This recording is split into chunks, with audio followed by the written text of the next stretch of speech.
오늘 우리에게 주시는 하나님 말씀 고린도전서 12장 28절에서 29절까지 말씀입니다. 고린도전서 12장 28절에서 29절까지. 고린도전서 12장 28절에서 29절 두 구절입니다. 합독하시도록 하시죠. 시작. 하나님이 교회 중에 몇을 세우셨으니 첫째는 사도요, 둘째는 선지자요, 셋째는 교사요, 그 다음은 능력을 행하는 자요, 그 다음은 병 고치는 은사와 서로 돕는 것과 다스리는 것과 각종 방언을 말하는 것이라. 다 사도이겠느냐? 다 선지자이겠느냐? 다 교사이겠느냐? 다 능력을 행하는 자이겠느냐? 아멘. 기도하겠습니다. 거룩하신 하나님, 우리에게 말씀을 남겨주셔서 어떤 것이 옳은지 기준을 세우고 살아가게 하신 것 감사합니다.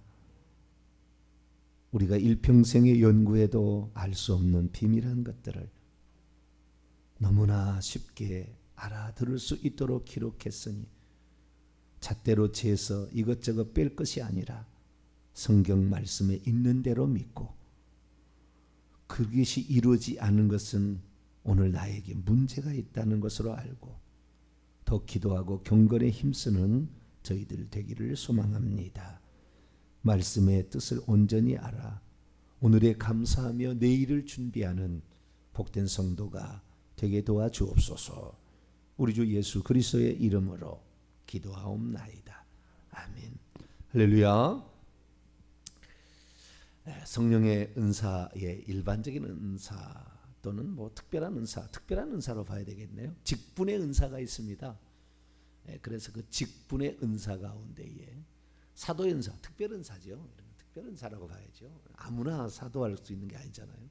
벌써 어제 말씀드렸더니 태어나기도 전에 그런 사람을 보내려고 영을 하나님이 창조하셔서 그 사람의 임신할 때 집어넣어서 태중에서부터 하나님이 그를 빚어서 그로 하여금 일하게 하는 거니까 특별 은사에 속하겠죠. 이런 것들은 뭐 교사 같은 경우는 특별 은사 뭐 그렇게 안 할 수도 있겠지만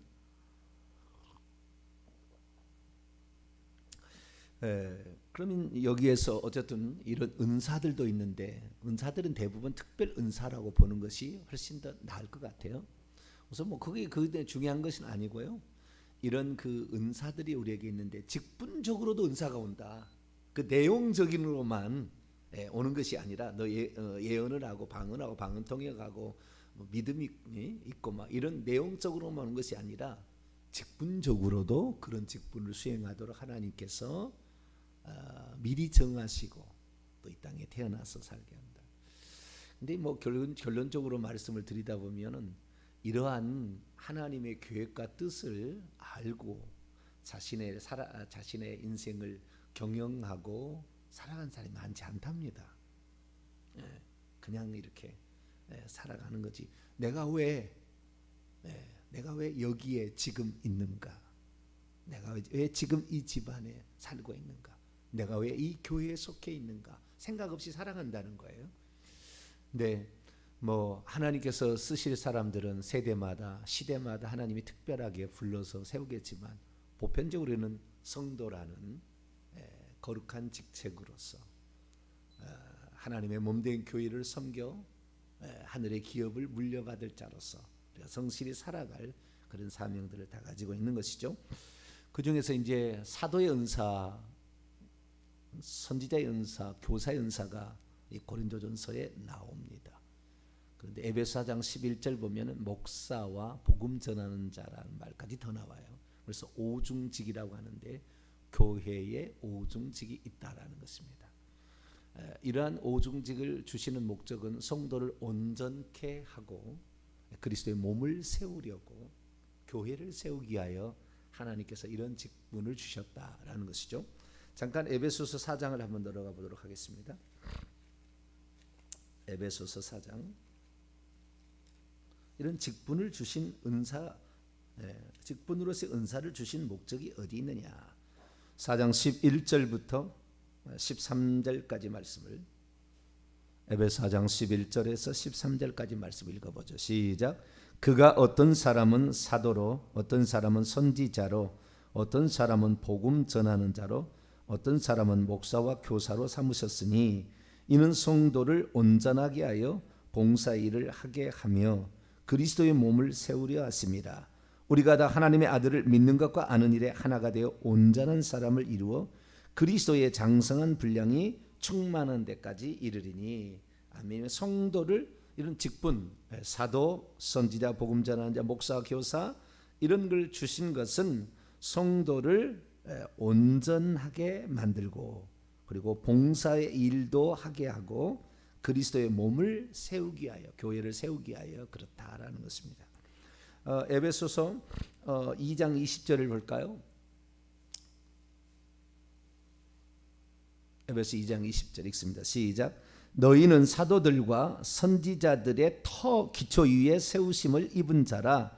그리스도 예수께서 친히 모퉁이 돌이 되셨느니라.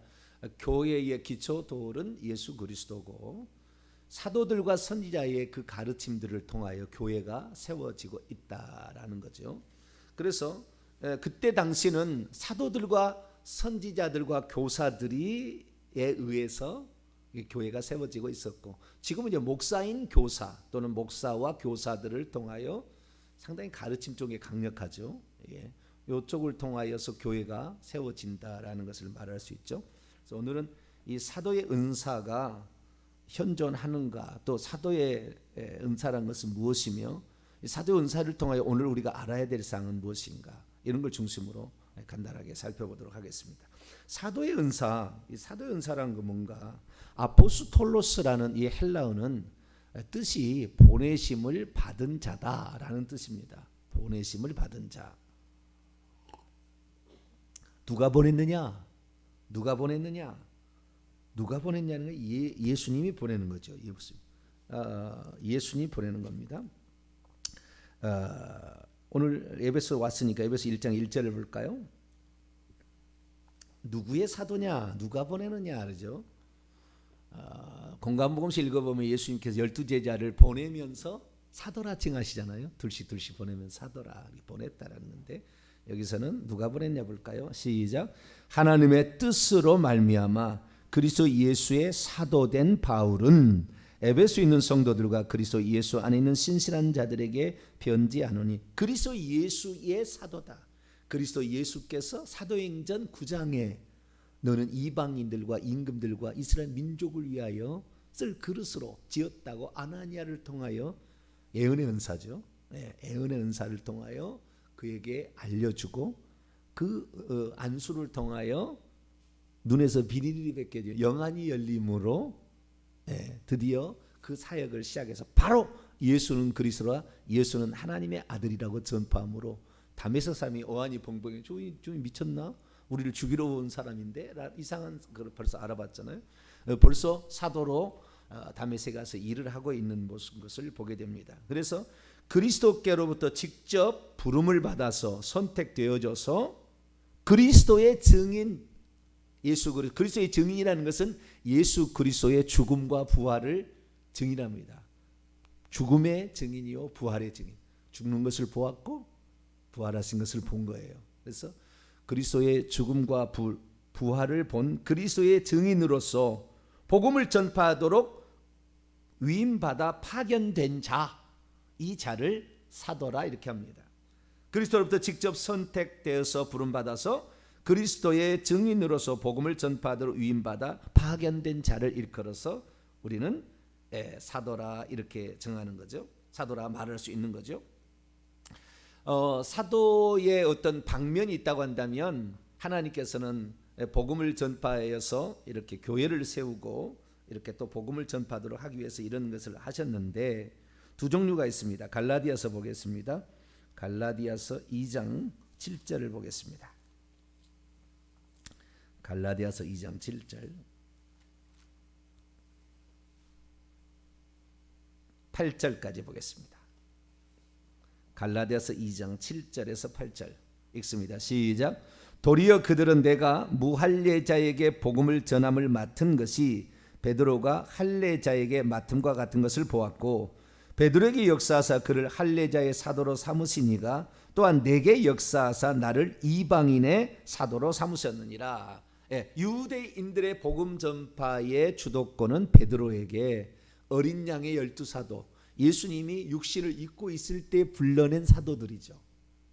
그걸 어린 양의 12사도라 하는데, 어린 양의 12사의 대표가 베드로에 그걸 맡기셨다라는 것이고, 그리고 이방인의 사도, 부활하신 후에 부활하신 주님이 직접 나타나 가지고 그를 불렀죠.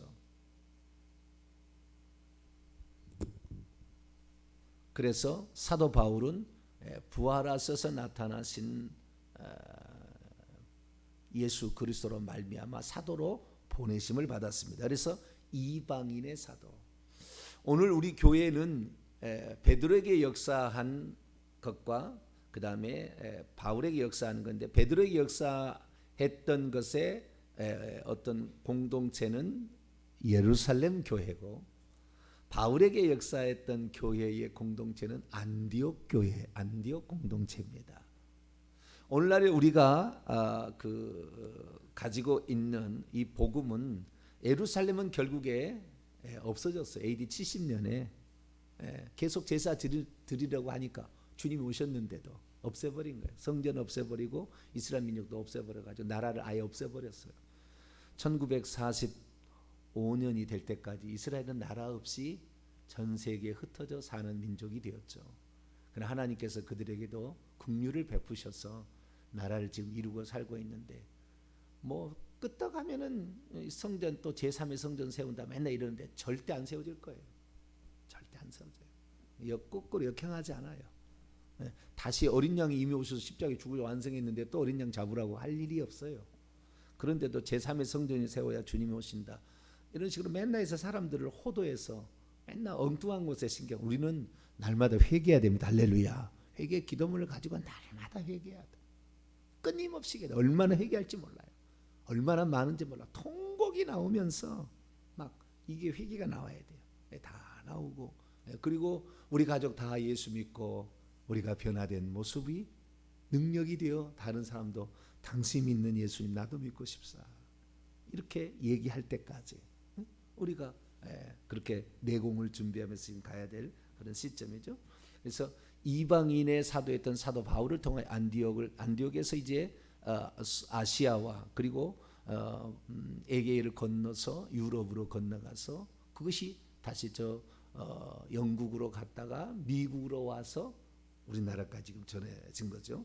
그래서 오늘 우리가 교회 생활이란 게 뭔지, 교회 생활이란 것은 총 우리가 사도행전 읽어보면 5대 사기죠. 예배, 교제, 교육, 봉사, 선교.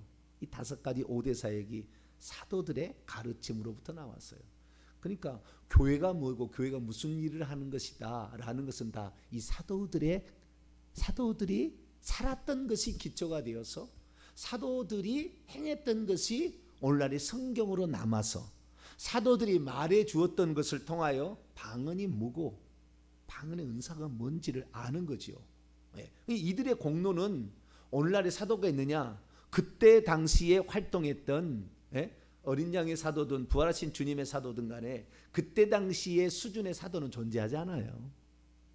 그 정도로 존재하지 않아요. 그러나 사도적인 사람은 있죠. 그리스도로 직접 선택되어, 오늘날도 선택되는 사람이 주의 종들이 있잖아요. 그리스도의 증인으로서 복음을 전파하도록 세워서 보내짐을 받은 자 있잖아요.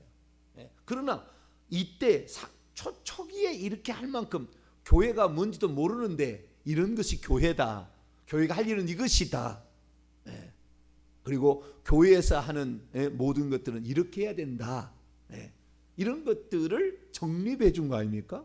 이들이 살았던 흔적들이 사도행전이요, 이들이 각 교회에 보낸 편지가 고린도전서, 로마서, 에베소서에서 성경이 된 거죠. 그래서 우리에게 그것이 오늘 우리의 삶의 기초가 되고 신앙생활의 기초가 되어서 오늘 활동하니까, 무슨 사도의 은사를 뭔 배울 필요가 있겠어 하는데, 사도의 은사, 사도가 무슨 일을 했는지를 모르고 사도가 얼마나 중요한지를 모르면 안 되는 거죠. 우리가 우리의 시작을 우리가 아무리 우리가 뭐라고 한다 할지라도 우리 나라를 세운 사람 존경해 드려야 되는 거예요. 이 나라를 지키다 사나운 사람들 존경해 드려야 되는 거예요. 그런 게 있잖아요. 아무리 공과 사가 있다 할지라도. 그러듯이 이 우리가 사도들에 대해서 오늘날 사도들이 뭔 필요가 있겠어? 막 이런 생각 아니 그렇지 않아요.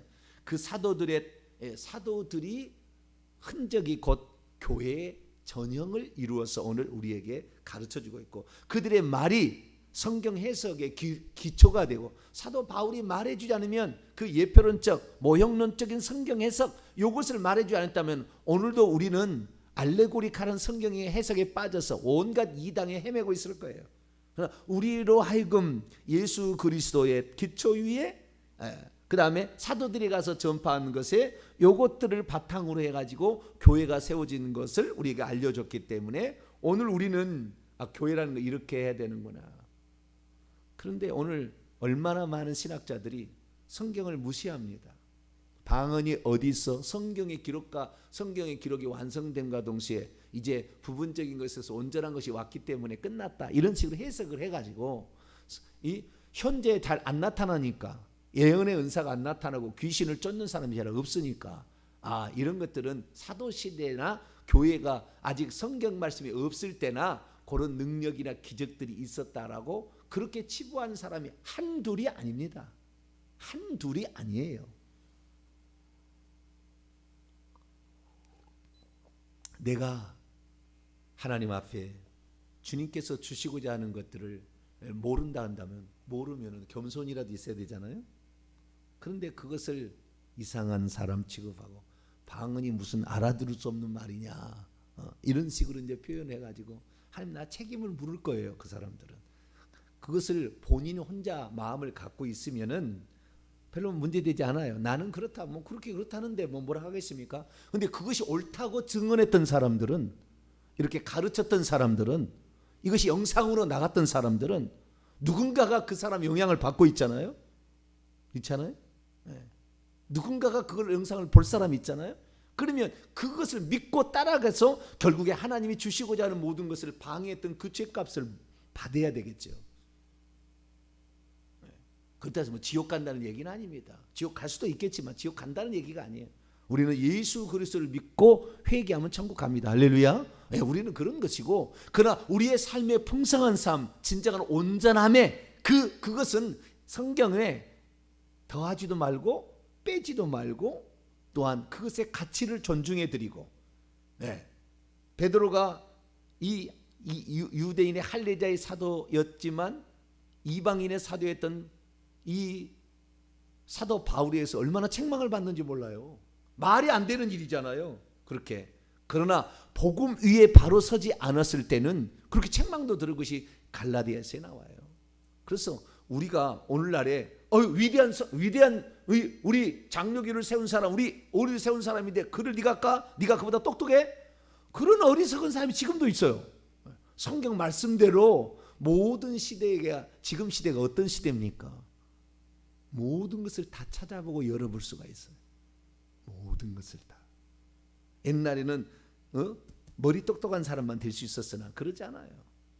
지금은 다 데이터베이스가 되어 있기 때문에 모든 과거에 어떤 사람들이 신학자들이 걸었던 모든 흔적을 다 찾아볼 수가 있잖아요.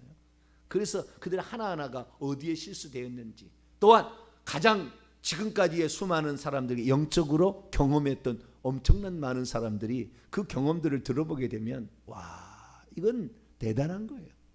지금도 성령은 동일하게 역사하고 있어요. 지금도 동일하게 이 성경책에 있는 기록대로 그대로 이루어지는 것이지 그때만 이루어지고 지금은 안 이루어진다. 그렇게 치부해서 성령의 역사하심을 제한하면 그만큼 풍성함은 사라지는 것이고 그만큼 악한 영은 더 역사하는 거예요. 회개도 빼뜨려 버렸잖아요. 회개 없이도 예수만 믿으면 천국 간다 해서 그렇게 믿다가 90%가 지옥에 떨어지는 현재 상황을 어떻게 해석할 건데요. 참으로 저도 영상을 이렇게 올리지만 참으로 어리석은 사람이 참 많아요. 그래서 제가 올린 영상에 답을 달아요. 답을 다는데 말도 안 되는 답을 다는 사람이 한둘이 아닙니다. 말도 안 되는 답을. 그러니까 그 자기 나름대로 들었던 뭔가 있잖아요. 그러면 자기가 이 들어보고 그것이 자기에게 도움을 됐으면 감사합니다 그러면 되잖아요. 아니면 그냥 끝나면 되는데 거기에 대해서 저주를 퍼부을 이유까지 없잖아요. 당신 말을 듣고 지옥에 가겠다 이렇게 써놓을 필요가 없잖아요. 자기 하나님입니까? 지옥에 가는 게 자기가 지옥 보냅니까? 근데 참 어리석은 사람이 많아요. 그거 하나님 다 책임을 물을 거예요. 그걸 누가 보게 되면 영향을 받게 되는 거니까. 그래서 우리는 하나님의 말씀을 그래서 하나님께서 특별히 세운 사람이 아니고는 말씀을 전파하는 자로 안 세워야 되는 거예요. 그 사람이 자기가 그 사명이 있고 그 은사가 없다고 한다면 그 일을 하지 말아야 되는 거예요. 어떻게 이 대한민국에 전 세계 가운데 대한민국의 상가교회 목사가 전 세계를 대상으로 말씀을 선포하는 것을 모든 영상을 3,000개의 이 영상을 볼 수 있도록 200만 명 이상이 볼 수 있도록 이렇게 열어주겠습니까? 그냥이 아닌 거지요. 아무나 할 수 있는 것도 아니고 우리는 그 고마운 것을 알아야 돼요. 이분들의 이런 수고와 노력들이 있었구나 라는 사실을 알아야 되는 것이죠. 사도 바울은 특별히 많은 사람들이 사도가 니는 아니다 이런 식으로 많이 매도를 했습니다. 왜냐하면 어린 양의 12사도 육체를 입고 오신 예수 그리스도를 보지 않았다. 그렇기 때문에 너는 어린 양의 사도가 아니니까 사도가 아니다. 하도 그래요. 자, 고린도전서 9장을 볼까요? 그 엄청 저기 했어요. 네가 더 크냐 막 이런 얘기를 하는 거죠. 고린도서 9장 1절 보겠어요.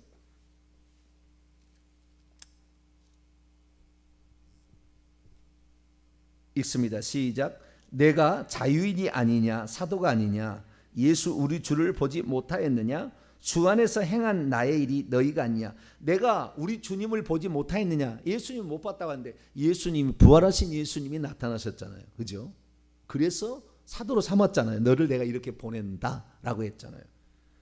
그래서 이 사도로서 그 일을 감당하고 있었던 거죠. 그런데 이것을 자꾸 아니라고 이렇게 얘기하는 거예요. 자, 15장 또 넘어가 볼까요? 고린도서 15장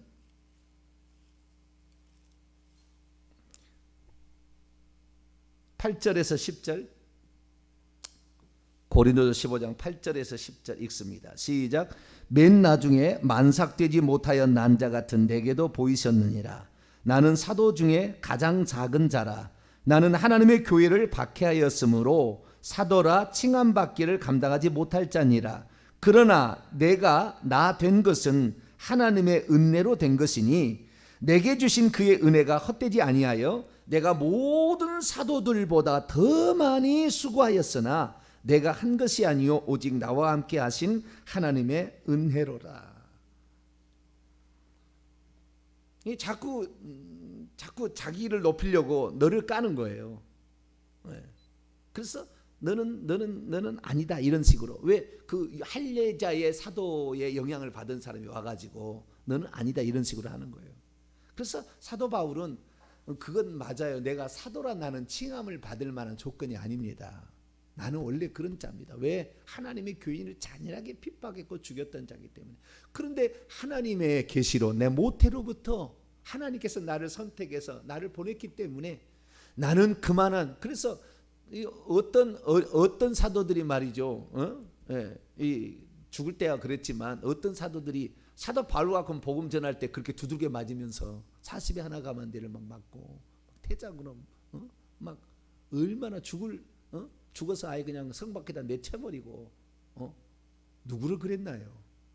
사도 바울은 그래도 그 맞아서 죽어서 사람들이 죽었다고 띠마다가 던져놓을 때 나는 당연히 이건 왜 내가 얼마나 교회를 핍박했는데 그러면서 그 고통을 하나도 원망하지 않아요. 원망하지 않아. 고린도서 49장 넘어가 봐요. 9장 5절 3절부터 5절까지 봅니다. 3절부터 5절까지 시작. 나를 비판하는 자들에게 변명할 것이 이것이니 우리가 먹고 마실 권리가 없겠느냐?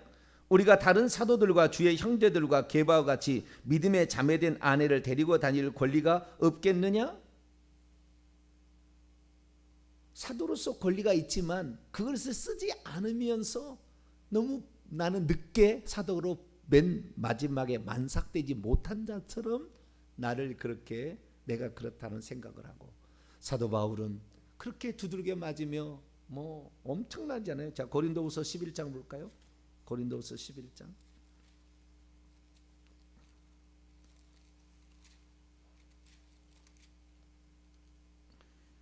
거짓 사도들이 자기들이 뭐 한다고 자랑하는데 그렇게 해서는 안 된다는 거죠. 23절 25절까지만 있습니다. 시작. 그들이 그리스도의 일꾼이냐 정신없는 말을 하거니와 나는 더욱 그러하다.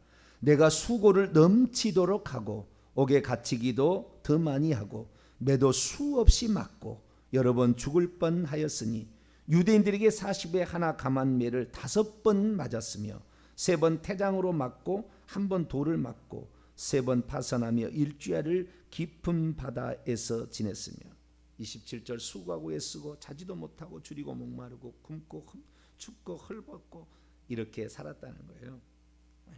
이렇게 살았다는 거예요.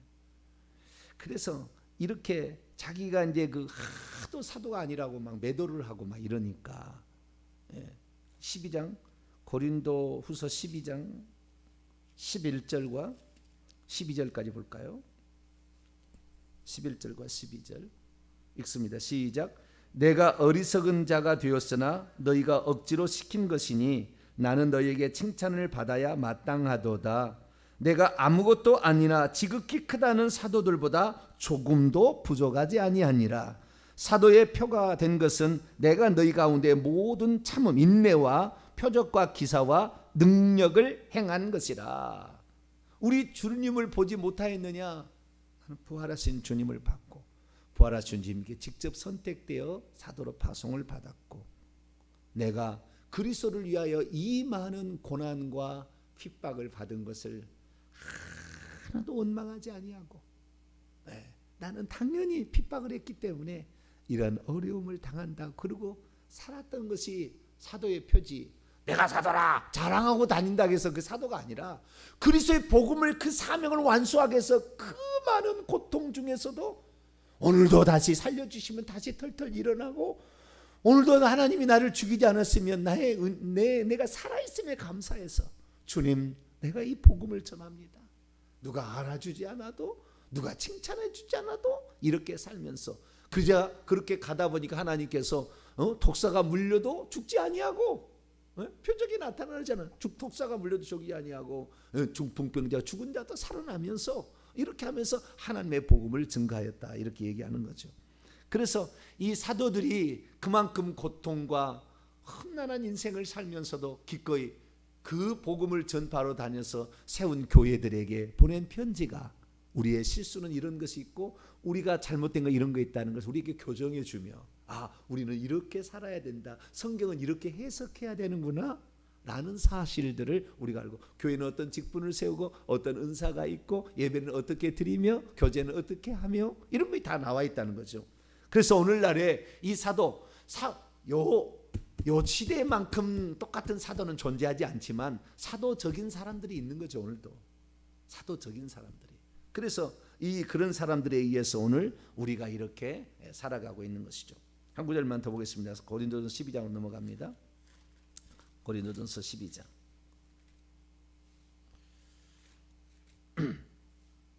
오늘 읽었던 28절 29절을 보면 하나님께서 교회에 이런 자들을 세웠기 때문에 우리는 감사해야 된다 그 말이에요. 이 사도들에게 감사해야 된다는 거죠. 그분들이 아니었으면 오늘도 이 말씀을 1.1억도 빼지 아니하고 한 분 하나님과 회개 없이 구원받지 못한 정확한 사실을 들려준 주의 종들에 감사해야 된다는 거죠. 사도들에 감사해야 된다는 건데, 이 사도가 보니까 28절 보니까 사도, 선지자, 교사라는 말이 나오잖아요. 그런데 지금 이것이 고린도전서 12장 8절에서 10절에 9가지 은사를 가진 것을 다시 반복하는 것처럼 나오는 거예요. 근데 그 반복이 은사를 가진 자를 사람으로 표현 쪽이 28절부터 사람으로 표현한 거죠. 그러니까 사도가 누구냐라고 했을 때에 요 고린도전서의 말로 표현한다면 지혜의 말씀의 은사를 가진 자는 사도다 이렇게 표현하는 것이고, 지식의 말씀의 은사를 가진 자는 교사다 이렇게 표현하는 것이고, 예언의 은사를 가진 자는 선지자다 이렇게 표현하는 거예요. 물론 다 포함되겠지만 그 중에서 핵심적인 노른자는 거기에 있습니다. 교사라는 것은 이 하나님의 말씀을 지식의 말씀의 은사로 정확히 설명해 줄 수 있어야 돼요. 이게 교사의 은사인 거예요. 이것도 아무나 이렇게 될 수 있는 건 아니에요. 설교를 들을 때, 설교를 하게 될 때에 이런 것들도 하나님이 그렇게 들어 쓰시는 거죠. 지혜의 말씀의 은사, 성경의 원뜻이 무엇인지를 정확히 찾아서 딱 분별해낼 수가 있는 거죠. 영안이 열려야 예언 쪽은 갑니다. 이것은 이제 주의 종들이 해야 될 일이고요. 주의 종들이 해야 될 일이지만 모든 사람이 그렇게 할 수는 없겠죠. 그러나 이러한 은사들이 오늘 우리에게 있어서 우리로 하여금 온전함을 이루어 하나님 몸된 교회를 봉사하게 하고 장성한 분량에 도달할 수 있도록, 영적으로 속사람이 어린아이로 살 게 아니라 성장할 수 있도록 지도하고 있으니, 이런 지도자들을 존경하고 따르며 이런 지도자들이 잘 살아갈 수 있도록 기도하는 일이야말로 귀한 일이고, 또한 이러한 지도자를 오늘날 우리가 같이 적고 약한 사람도 요 비슷한 조금 발 흉내 내고 있는데, 이름에도 불구하고 하나님이 이 시대 가운데 이런 은총을 베풀어 주시면 감사하고, 오직 주님의 은혜입니다. 이 감사함으로 오늘도 우리의 직분과 또 그런 직분자들을 위한 우리의 협력이 아름답게 연그러지게 되기를 간절히 바랍니다. 거룩하신 하나님 감사합니다. 주님께서 우리에게 말씀을 남겨주셔서 우리가 헷갈리지 아니하고 바른 길을 갑니다. 사도들이 걸어간 흔적과 그들의 말과 그들의 해석이 오늘 우리에게 표준이 되고 기초가 되어집니다. 주님 감사합니다. 여기에 흐트러지지 않게 그대로 그 영과 마음과 의도를 알아서 하나님의 몸된 교회를 온전히 세워나가는 저희들 되게 해 주옵소서. 우리 주 예수 그리스도의 이름으로 기도하옵나이다.